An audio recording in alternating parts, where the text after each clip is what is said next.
glass doors because they gonna see like a bunch of lights and shit go through the doors and then make a right at the end. I don't get Lord, forgive me for everything I ever done. Happy birthday, DJ Red Table. Boy, Lord, I forgive me for swear, everything I'm about to do. why would you do that? Why would you do that? Like, no, it's not my birthday. It's his birthday. It's not my birthday. He's so humble, man. That's so humble. Happy birthday, man. Everybody say happy birthday to DJ Red Table. Everybody say happy birthday to DJ Red Table. It's okay, happy birthday, bro. We'll Happy celebrate birthday. after. Like, June isn't the summer, is it? Everyone say happy birthday to DJ Red. Don't forget, hey, yo, no, but don't forget to say happy birthday to DJ Red I forgot, Table. that's the transition month. I forgot, that's the transition. That's what the transition is. I forgot. Sorry, I'm fully in the summer. I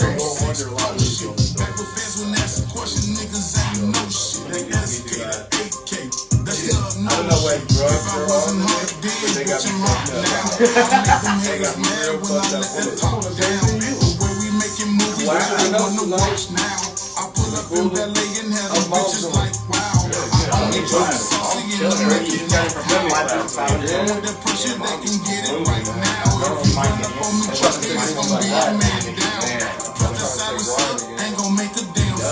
I told them when I first came, they play around. To get that damn crown, I'ma lay a nigga down. And I ain't want it then, but I want it right now. In my city, for respect, you gotta spray the whole round. Cause I used to give a damn, but I don't give a fuck. I be trying to get to them little If we beefing, then my studio pistol up. sessions. If you wanna go to war, then I'ma hit you up. Creative sessions you be Try to doing. stay focused on the bigger bucks. Tell the truth, nigga, I don't really give two fucks. So, I'm gonna be at the. I don't really give two fucks. I don't really give two No, I think fucks. that. I was just telling them. I don't really I got give a two couple break fucks. offs and like. Can't they like remember me? Got a list of enemies, so I'm loading up this clip while sipping on this mess. Got a lot of frenemies, but they don't like their energy. Got a lot of fucking shit, but they don't mean shit to me. Got a plug in ATL, I'm out in Tennessee. Trying to see what's up with Buck. I need that tank, drop top, baby cool, move side road. My nigga came in the rain, 2 lanes over. Came on the bitch, now fucking game over. Hate to say I told ya, pussy, I told ya. I don't care what you finna do, my dog a bunch of criminals. Nigga, I'm a general, I'm tough for them subliminals. I told them when I first came, they play around. To get that damn crown, I'ma lay a nigga down. And I ain't want it then, but I want it right now. In my city, for respect, you gotta spray the whole round. Cause I used to give a damn, but I don't give a fuck. If we beefing, then my pistol up. If you wanna go to war, then I'ma hit you up. Try to stay focused on the bigger bucks. To tell the truth, nigga, I don't really give two fucks. I don't really give two fucks. That's the thing, I be wanting. I don't really give two fucks. I don't really give two fucks. And like when I start getting heavy emotion, I get full with the film, and then I'm in daddy mode for 2-3 months. But I'm about to be specific. You the film director today? You know what? I appreciate you, Boogie. Go ahead. Yeah, I appreciate you. Thank cut. You fucked up. This guy. All right. Welcome everybody to another episode of Free World Radio. It's your host, your boy. What's good, everybody? DJ Red Tables. Yeah. Have a man amid the legend, somebody who moves in the shadows but is well spoken out here in these streets. Go ahead and introduce yourself, good sir.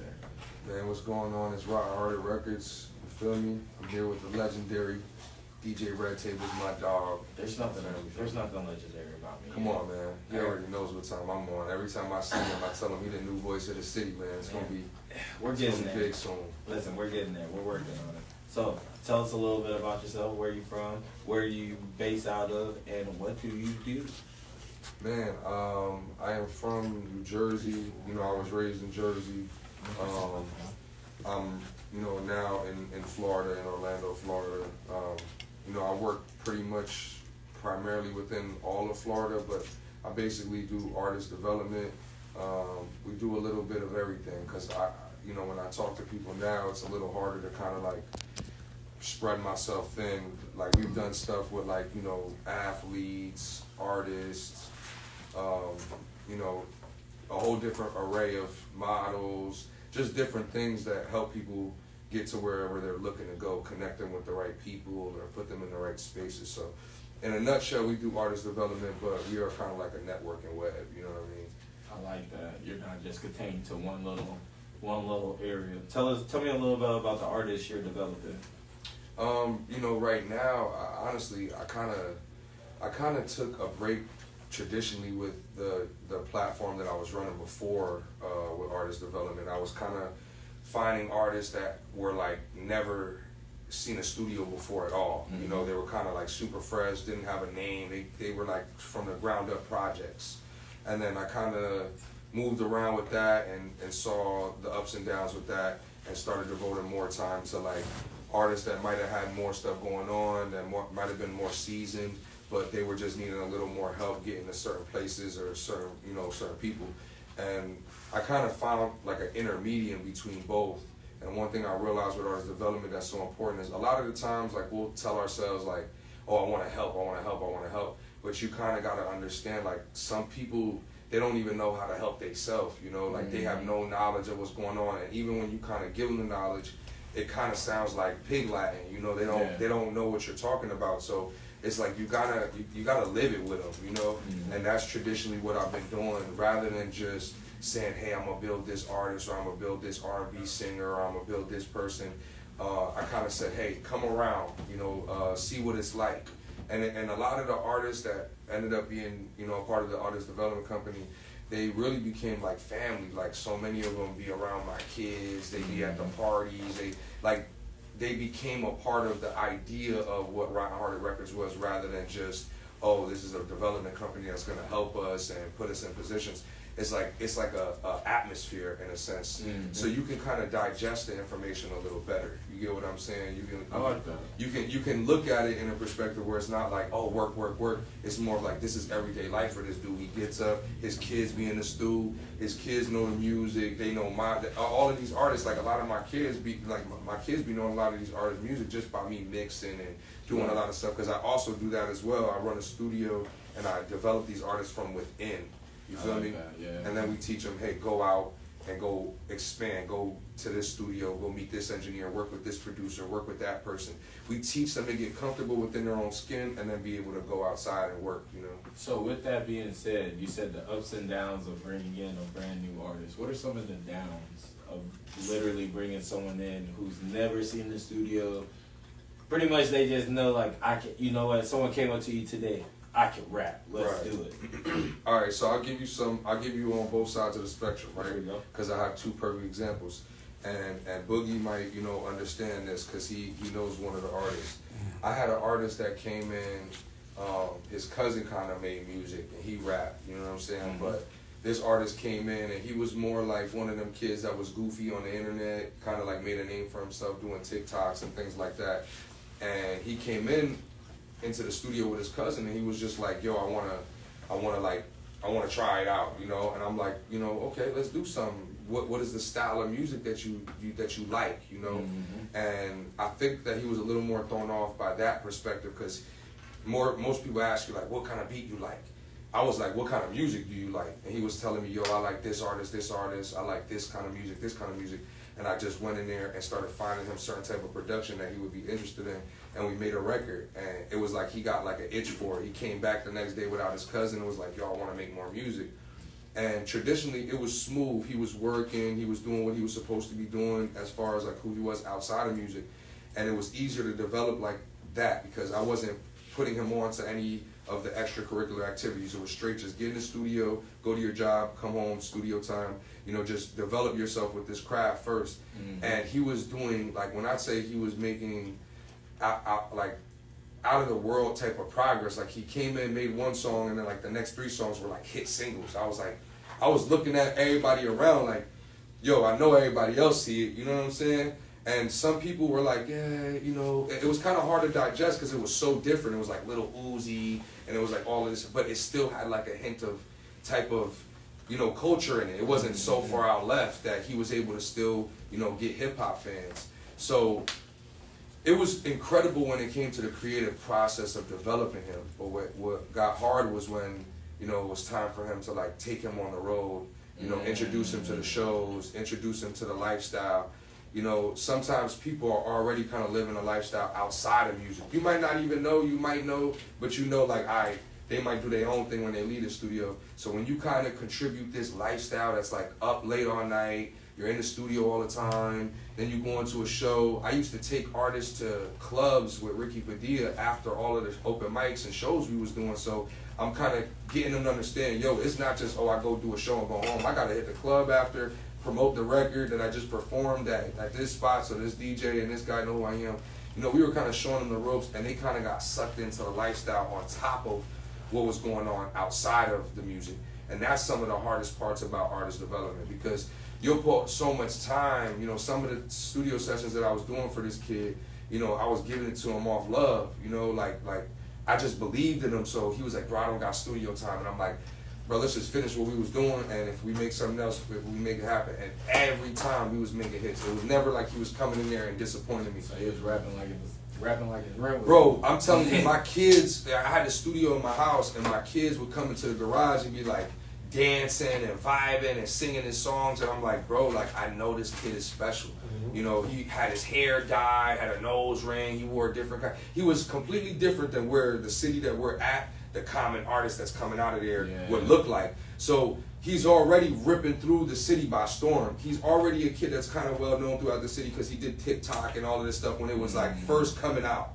You know, when this stuff was like for kids. You get what I'm saying? He was getting on there doing little funny videos with his dog and his pet. So people kind of already had like an idea of who he was. When we started introducing him with his music, it was like people just took to it. You know, like girls took to it, kids took to it, the other people that, even men took to it, even the more gangster niggas from the city took to it because they just supported the idea of like, okay, this is kind of different. Like, this can potentially open up a door for everybody. You know, and it was good. The traction was great. You feel me? It was like, but it was what he had going on outside of music that kind of potentially, stunted his growth with what he could have did. You know, because we took them on tours, we took them out of state, we put them on radio out of town, we shot music videos for them, we got them features with signed artists. And it was like once they came back home, it was like their head was like the Airhead commercial. Yeah, it was hard to kind of get them to come back down. Like, yo, you know, it's back to studio every night. It's back to grind. It's back to getting a job. You know, they lost their job going out of town. And I was kind of trying to tell them, yo, this is a part of the life. You know, what are you doing? Are you serious about this? Because I booked you this tour. This is already done and deal. Your job's not giving you off. They're saying they're going to let you go. Do you want to still do this, or you going to go to work? They went to work and they lost their job. But I told them, yo, if y'all come back home and go hard, y'all going to come back 10 times harder. You know, get a job, get back to studio time, get back to going hard, and it's going to work. It just, there was so much going on behind the scenes. And that's what I try to tell a lot of artists. People think that this is like a fairy dust around what we do. You know, people think like, oh, when I get around celebrities, it's going to change. It's like, bro, the air is still the same. Your car is still the same. The gas price is still the same. The groceries still cost the same. If you got kids, you still got to pick them up and put them back in school. Everything's still the same, gang. It's like life, you know, it's like they're saying life doesn't stop life. Yeah, I give you a crazier side of the perspective, right? You know, for me, life doesn't stop life, and either people think like, oh, there's this myth, this guy, but like people don't think that I take breaks or not even take breaks. I always run my company, but there's times where I'm doing construction. You know, there's times where I'm building a school. You know, there's times where I'm building a building, you know, and I'm working with a company. You feel me? Like, people think like, yo, how do you do this? Bro, you got to get off your ass and grind. You know, if you're not going to take the risk that people that are pushing the images of today, the music that you're seeing today, if you're not going to take them kind of risks, be logical. Money's not going to appear out of nowhere. You know, so before you can just make your dreams happen, get your ass up and get a job, or get your ass up, and if you know your uncle got a truck, a Dodge Ram, and he'll let you use it on Sundays, go pick up scrap, nigga. Excuse my language, but go do something. Don't sit around and think an opportunity is just gonna fall in your lap, or because somebody like me that's in a garage that got knowledge more than equipment and experience is gonna tell you, yo, it's just gonna fall in your lap. It's not, bro. It didn't fall in my lap for me. It didn't fall in my lap for nobody around me. And a lot of the artists that became successful with working with me, it didn't fall in their lap neither. They worked hella hard.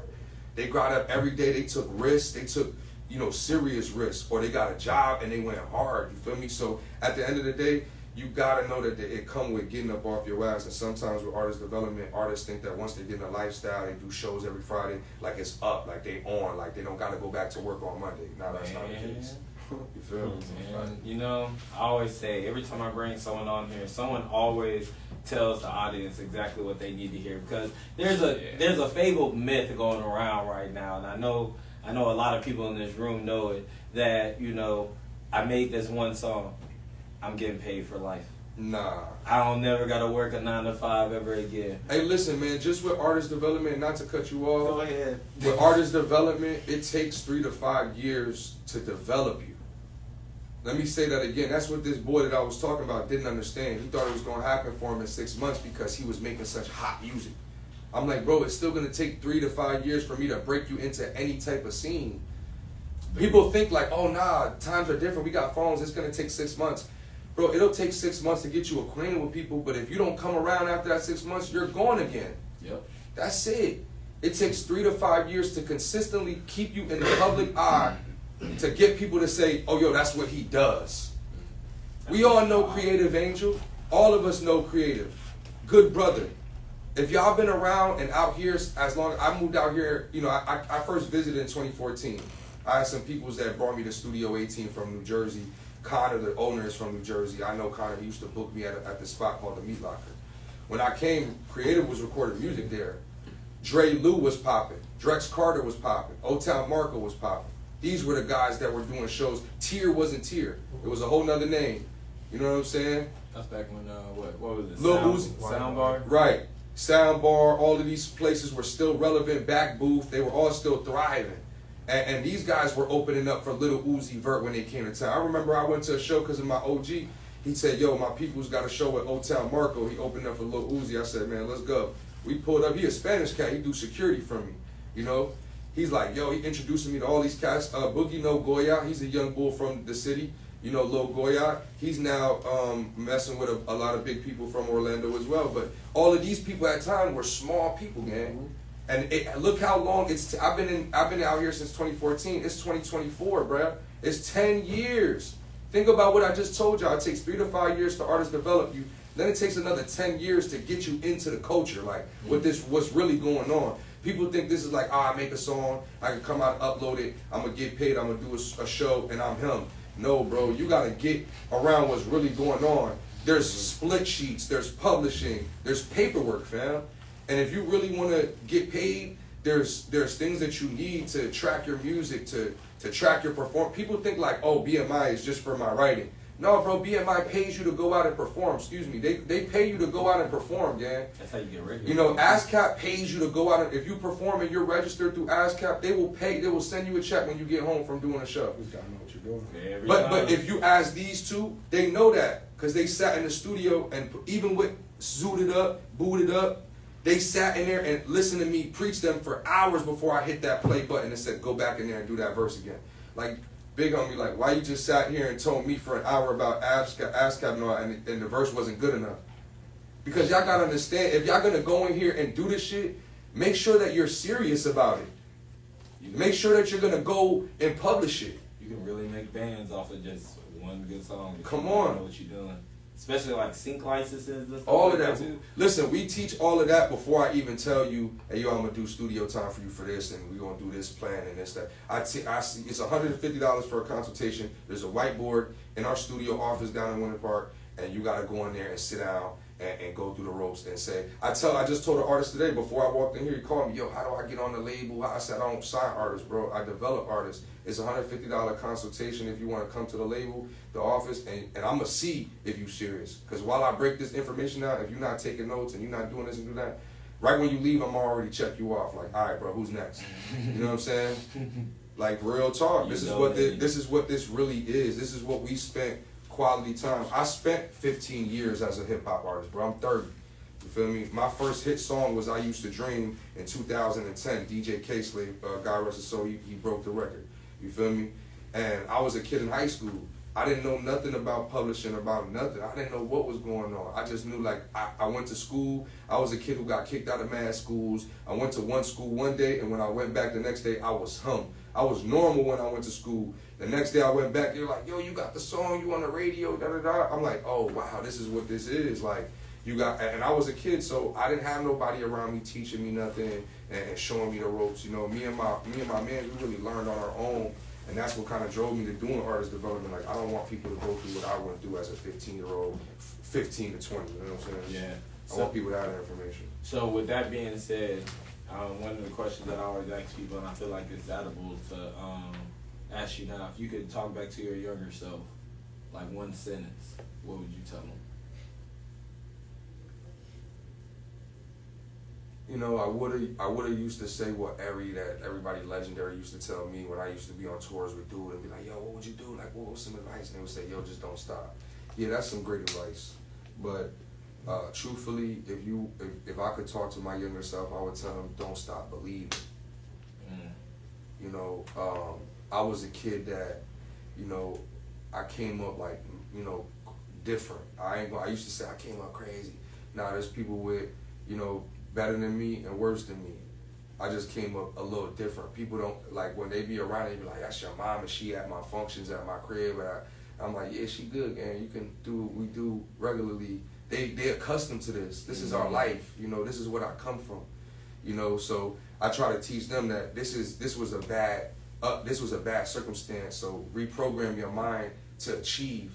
Because as a young child, I thought that where I'm at with y'all right now, the car I got, the 3-bedroom house I got, the kids I got, I said, okay, that's it. That was it. That's all I heard J. Cole was on a meme saying, yo, always project higher than what you could be. Because once you settle for what you're going to expect, that's what you're going to get. And when I was a kid, I used to say, God, you know, just let me live in the studio. You know, give me a family that'll love me. I ain't coming with that. Give me kids. Let me show my kid I can do the right thing. And he gave me all of those things I asked for. When I came down here to Florida, I opened up a studio in Sanford. I was living in the studio. We built it up. I recorded a bunch of dope artists in there. A bunch of people came through there. I moved on. I opened up studios in my crib. I've been blessed to get a bigger home for my children and the studio in there. You know, it's not like what I asked for I didn't achieve. It's just that I stopped believing in the initial goal. You know, the initial goal was like, this is who I am, and it don't matter what happens, nothing's gonna stop me. You know what I'm saying? When I had my son, I had to make a choice. You know, I had to say, either I'm gonna do what my plan was, or I'm gonna change the narrative of how my pops was with me. You know what I'm saying? And I had to change that narrative. I feel like it's been more important. It's made me more successful. I feel like if I would have chased the original plan, which is don't stop at all, this is who you are, you gotta be him, you gotta blow up, it wouldn't have worked, and it would have left me with, you know, not being able to see my son all the time, bless you, God, not being able to be a adamant role model in my kid's life, which is more important than being an artist. I tell people that all the time. If y'all don't got your priorities straight and y'all think that this is more important than being a role model to something you created, then whatever you create outside of that ain't worth shit. You know, what makes me so successful is that when I drop my kids at school, they be singing the artists that we promoting, my songs. They tell me what's hot, what's not. You know, my kids go to school, my son's teacher told me, hey, yo, he's not cursing, but he can't rap in school. You gotta tell him. My son is 4, gang.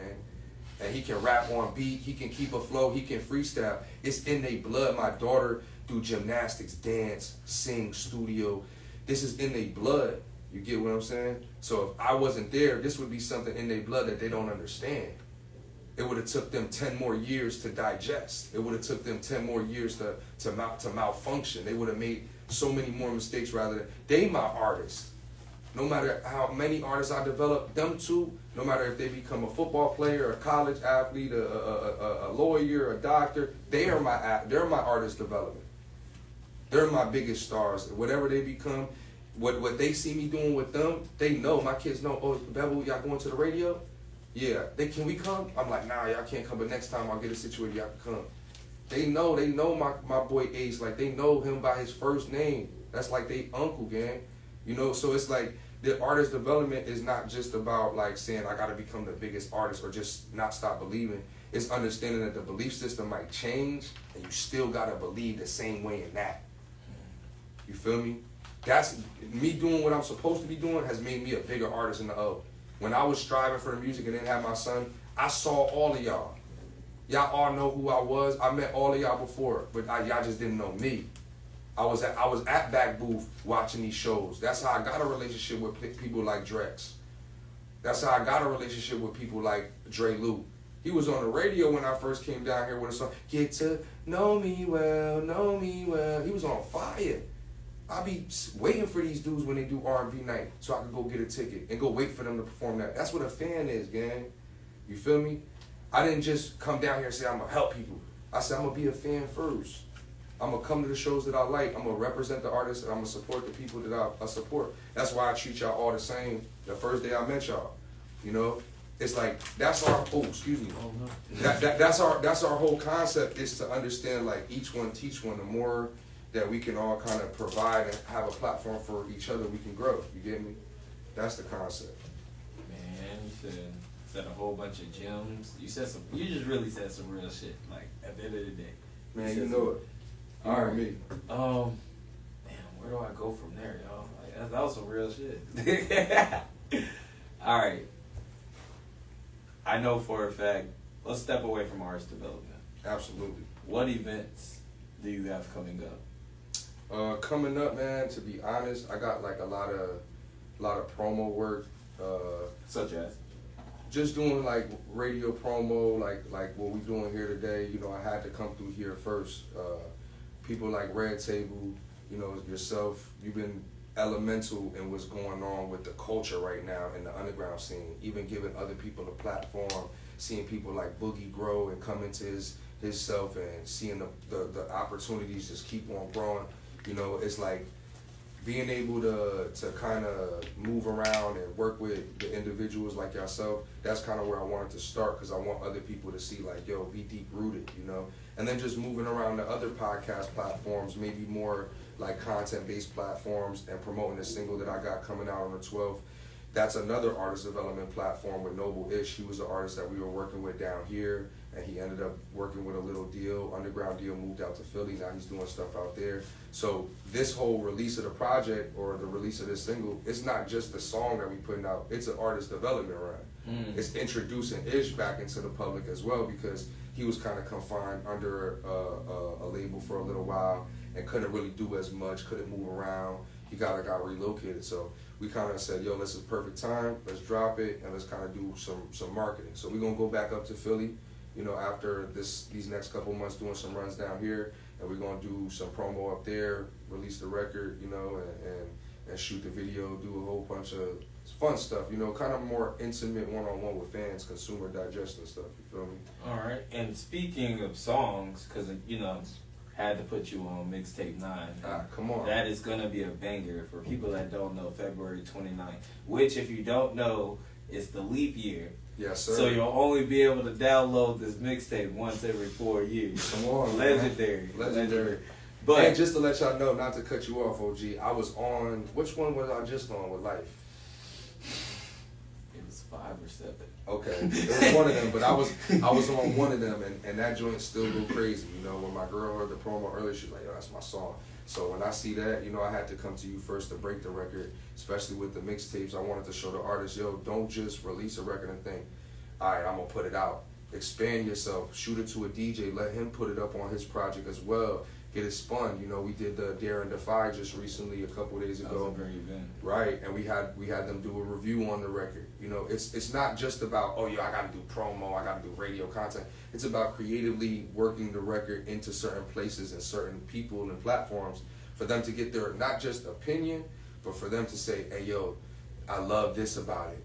I this was what threw me off. And let me piggyback off that too. Not just, you know, when you're going out here getting these music reviews, it's not per se to say go to places that count, but make sure you're going to places where people's opinions matter. Absolutely. Like, you can go to Joe Smo off the street and be like, yo, how you like my song? You might make a fan. Or you can walk into this building and this guy from Epic Records is sitting there.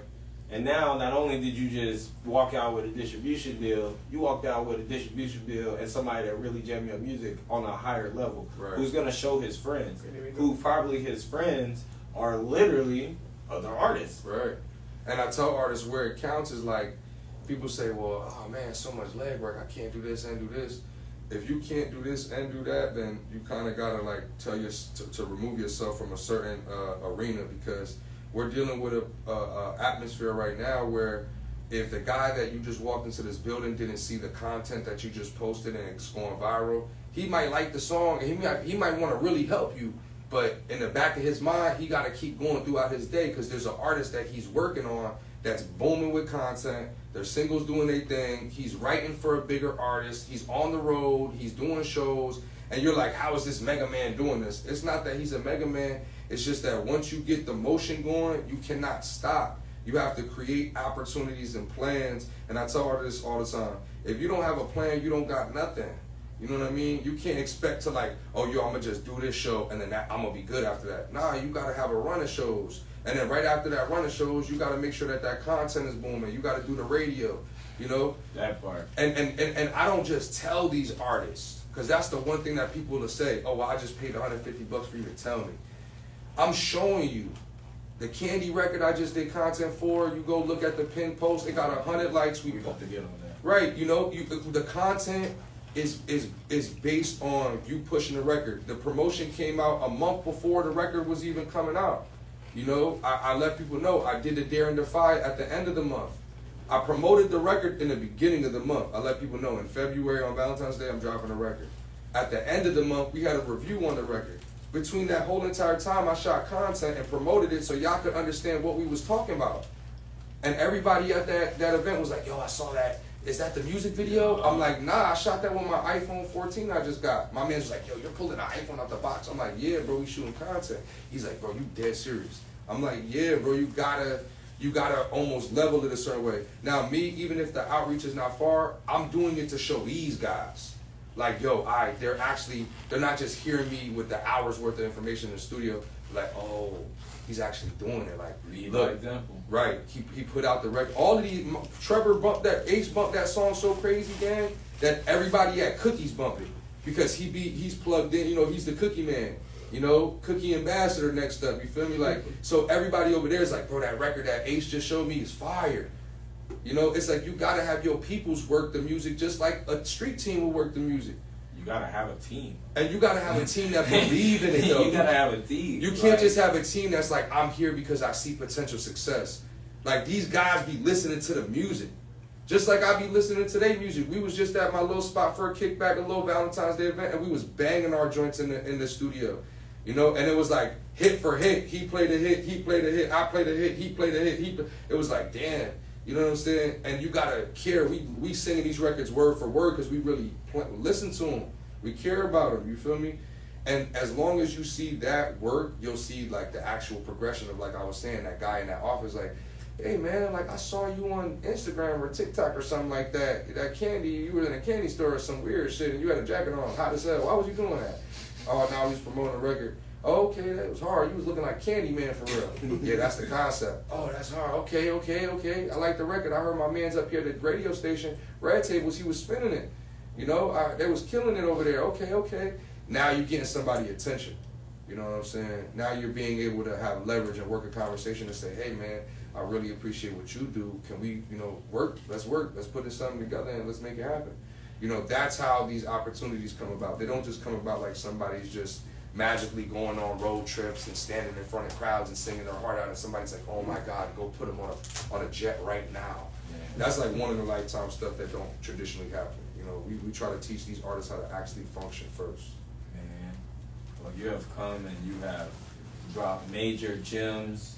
You have done the slight promo, because we got one more promo for you. But before we do anything else, can you tell the people, because some people are asking, what's your Instagram and how can they get in contact with you if they're interested? My Instagram is exactly how it's spelled out, ROTTENHEARTEDRECORDS, Rotten Hearted Records. And the Gmail is the same, it's rottenheartedrecords@gmail. If you want to get in contact with me, you can DM, email, whatever the case may be, you feel me? You can definitely get in contact with me. Shout out to my dog, Freddie Kane, man. I know you calling me right now, it's my That's dog. Hilarious. Legend, another legend, but definitely, you feel me, you can get in contact with me through those platforms and definitely chop it up with me, man. We can we can definitely talk, man. We here to help. You feel me? We here to develop people. And there you have it. And without further ado, go ahead and tell the people about Candy before we get out of here. Come on, man. Wait, I'm messing up. Wait, What's wait, up? wait, wait, Tell wait. me, tell me. You gotta give your shout outs. It's the part of my show when at the end of the interview you gotta give your shout outs. Okay. You gotta have shout outs. Oh yeah, man. I might listen. I might have too many to count, man. But you know, obviously, shout out to my peoples that really that are behind the scenes of my movement. You know, that really I don't get to see. You know, like my man Ace, my little cuz Bevel. You know, my man, my OG Short, my cuz Ben. You know, my cuz Jump. You know, a lot of the people that y'all don't get to really see, like my cousin CJ, who does all of my clothes. He's in North Carolina. You know, my little bro Tiggs up in Jersey. All of my people up in Jersey. You know, that really be doing their thing and really be behind a lot of the stuff that we have going on. I want to shout them out, you know, because they work really hard. I ain't gonna lie to you. A lot of people, they see me, and the way we kind of projected what we're doing here is, for when you see the brand, you see my face. When you see my face, you see the brand. So now y'all kind of all know who Rotten Hearted is, but y'all also know the brand. You know, a lot of these guys, they're in full support. You know, they wear the T-shirts, they work the events. You know, these guys are the backbone. They're the arms, they're the legs, they're the heart of what I do. You feel me? So, you know, all of my artists that, you know, I work with that are fully supportive as well. You know, my man White Chicken, a bunch of artists, man. The list is really, really, really long. White Chicken is wild, by the way. Yeah, he's actually one of Golden Boy's artists, believe it or not. He's from D-Land. You talking about Golden Boy, Counter Boy, yeah. My man White Chicken is the white version. Yeah, I was gonna say we was just talking about him. doing his event yesterday. Yeah, hell yeah. Shout out to my man Kava, man. Interesting. Yeah, a lot like people like my man Kava, you know, he just tapped in on here. People who were elemental in my up and coming before I became Ryan Hearted. People who allowed me to use their vehicle, invested in me to go on tours, you know, put me in certain predicaments and taught me the game. I really appreciate those people, you know what I mean? But obviously my family, God first, my family, my kids, my girl, because I wouldn't really be able to do nothing. I'm a power player for real, and I be really busy. Yeah. You know, I be on the road, I be out of state, and my family really holds stuff down for me, you know what I'm saying? Like, they handle business when I'm not home. So shout out to everybody that's associated with the company. Y'all know who y'all are. You feel me? I could go on and on the list, y'all, but we got a lot of love for y'all, man. You know, everybody that's, you know, in different states that we mess with. Shout out to my man Math in LA, Burn Money Music in Oregon. You feel me? My man YC out in DMV. All of the people who are connected to Rotten Hearted Records in some way, form, or fashion, they know who they are. We shouting them out right now for sure. And that is love there. So without further ado, go ahead and introduce your track. And for the people sitting in the back, just want to let y'all know that concludes today's episode. For today's fun fact that nobody really knows about. Yeah, listen, man, we got an incredible record. It's called Candy. It's produced by Corner Store Ronnie. He was one of my younger artists when I first started doing artist development from North Carolina, Chapel Hill. He's an incredible producer, artist, artwork. He does everything. He's a hub in his own world as well. But you know, he made this record. It was kind of experimental. He was in his room just making records, and he told me, "Yo, I got these house records. You know, I hope you know you ain't think no weird." And I said, "Send them over." And he sent them, and we was in the studio in Sanford at the time, and it was just weird. You know, I had a lot of people who ended up becoming big artists, like Loose Cannon. He came through and recorded there. Rod Wave had came through early on in his career. He didn't record. He was just there with some people that were working with him. Shout out to BML, the record company. And I was in a space where Florida music was so like different, and I wasn't really used to it.